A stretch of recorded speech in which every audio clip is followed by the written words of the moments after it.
If you've ever watched any cooking shows on TV, you've seen how hectic a commercial kitchen can get. Fast-paced activity, fire, and sharp objects make a commercial kitchen a breeding ground for possible accidents. Hi, welcome to SCF Arizona's Focus on Safety. I'm your host, Greg Fernandez. In this series, we bring you information so you go home safe from work every day. Here's some do's and don'ts to help keep you safe while you work hard to make your customers happy. This is Juan Carrera, and Juan's going to be helping us out with some demonstrations today. Yes. Juan, I'd like to thank you very much for participating today in this.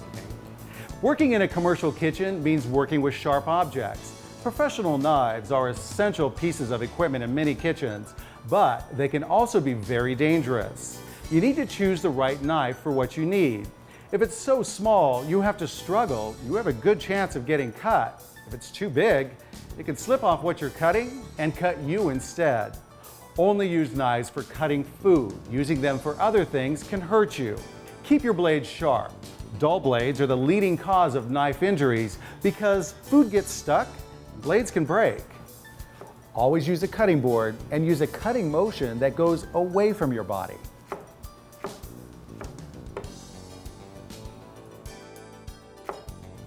Great job on demonstrating that knife use safely. I really do appreciate it, and I look forward to a good lunch. Oh, yeah. All right, thanks a lot, Juan. I appreciate that. The way you deal with knives when they're not being used is also very important. When you store knives, store them in a knife rack or a block, not loose in a drawer. And don't drop a knife into a sink full of soapy water. Someone groping around could really hurt themselves.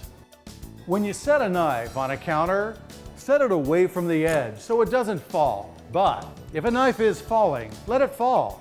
It's easier to clean it off than it is to get hurt. Slicers are used for food, but they're still power tools. You wouldn't mess around with a table saw, and a slicer's not a toy either. The machine guard on slicers is there to protect you from sharp edges and moving parts. Don't ever remove it unless you're cleaning the slicer. And before you clean the slicer, be sure it's unplugged, turned off, and the blade adjustment is set to 0. Before you use a slicer or any kitchen tool, make sure it's in good condition, including checking the machine guard. When you're not using the slicer, make sure the blade is locked by using the locking features.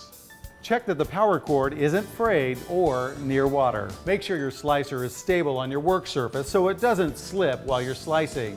And make sure that your work area is clean and free of clutter so you don't slip either.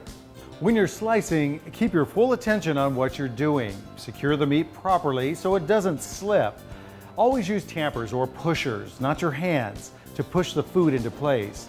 And never use your hands to feed meat into the slicer. Never reach across the blade for any reason. Now, let's talk about burns. Commercial fryers are essential pieces of equipment in many kitchens, but if fryers aren't used safely, they can cause severe injuries. Fryer oil is hot, usually around 350 degrees. Only add oil up to the fill line. When the oil heats up and you add food, a fryer that's too full can overflow. Before you clean a fryer or the vent filters, let the oil cool down. You don't want to be reaching over hot oil. Don't drop baskets or food into the fryer. Lower them in slowly and carefully so the oil doesn't splash you.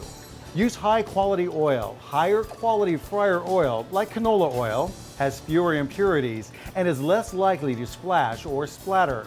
But just be aware that vegetable oil burns hotter than animal fat, so take that into account as you use the fryer.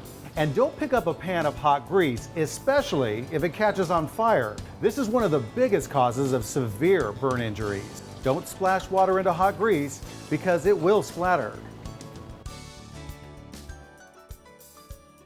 Oil and grease aren't the only hot liquids to watch out for. Water at 155 degrees can scald you in only 1 second, and boiling water's hotter than that. The steam from cooking food can also seriously burn you. When you lift the lid off a pot or pan, lift it sideways so you can use it as a shield to help protect your face and body. Steam can also seriously hurt your eyes too. And just like with hot grease, don't drop food into boiling water. Be careful as you handle pots of other hot liquids too. Some of the most common scald injuries in commercial kitchens come from hot coffee, tea, soups, and sauces. Check dishwater with one finger before you stick your whole hand in. You can also get burned from touching hot solid surfaces too, like pot handles, bakeware, range tops, heating units, and hot food. Keep pot handles turned toward the stove so you don't accidentally knock them over with your elbow. Even if the oven or stovetop are turned off, they could still be hot. Make sure they're completely cooled off before you attempt to clean them. Of course, the worst thing that can burn you is fire itself. Here are some ways to help prevent kitchen fires. Keep electrical cords away from heat and don't overload sockets with appliances.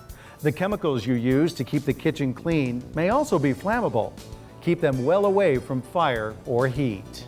Be very careful where you place your kitchen towels or oven mitts. Many kitchen fires have been caused by someone in a hurry laying down their kitchen towel or oven mitt near a flame or pilot light. Check food often while it's cooking. Hot grease and oil should also never be left unattended. You need to know what your cooking temperatures are, and especially make sure oil and grease don't get too hot. There are 3 danger points for hot oil: the smoke point, the flash point, and the fire point. The smoke point is when the oil begins to smoke and discolor. This means the oil is getting close to the flash point, which is when the oil can erupt into flames. At the flash point, there are wisps of flame. At the fire point, a fire is burning. The flash point is around 600 degrees and the fire point is around 700 degrees. Check out the area around the fryer. Make sure that it's clean and don't work around the fryer if the floor is wet or oily. You want to make sure oil and grease don't build up on the floor, so clean the floor often. It's also essential that you keep grease traps and vents clean too, because the buildup can cause fires. Oil and grease can easily build up throughout the kitchen. Even if the top looks clean, the range top should be cleaned above, below, and on the sides. Remember, grease fires burn hot and fast. If oil in a pan catches on fire, do not move the pan. It's a good idea to keep small metal lids within easy reach, just in case you have to smother a small grease fire. Don't ever throw water on the fire, that will only spread it. And don't waste time with baking soda. If it's a small fire, there should be fire extinguishers nearby, and they should be Class K extinguishers. But if the fire is too big, stay low and get out of the building. Call 911 once you get out of the building. Let's talk about what to wear so you don't get cut or burned at work. Long sleeves and loose clothes can easily catch fire and dip into hot water or grease, so wear short sleeves with close-fitting clothing. Don't wear long necklaces or bracelets that could easily get caught in the slicer, and keep long hair tied back.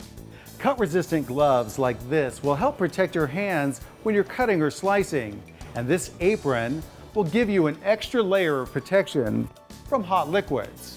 Always use oven mitts or pot holders when you're moving food around or taking things in and out of the oven. This oven mitt that covers your forearm will also give you that extra layer of protection.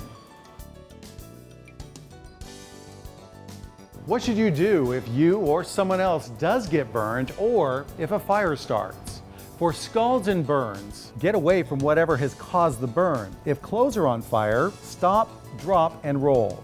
Remove any smoldering clothing, but if the clothing is stuck to the burned area, don't try to remove it. Instead, cut around the clothing, leaving the burn intact. Remove any jewelry. Hold the burn area under cool running water for at least 5 to 10 minutes. If it's a severe burn and an ambulance is coming, keep going till the ambulance gets there. If a blister has formed, don't break it. Protect the burn with a dry, sterile covering like a gauze bandage or clean cloth.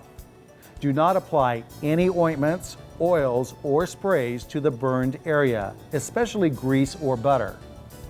If the burn is serious, seek medical attention or call 911. Any burn that completely encircles the hands or feet or on the face means you should call 911. Any burn victim who feels dizziness, confusion, weakness, fever or chills, shivering or cold sweats needs emergency care.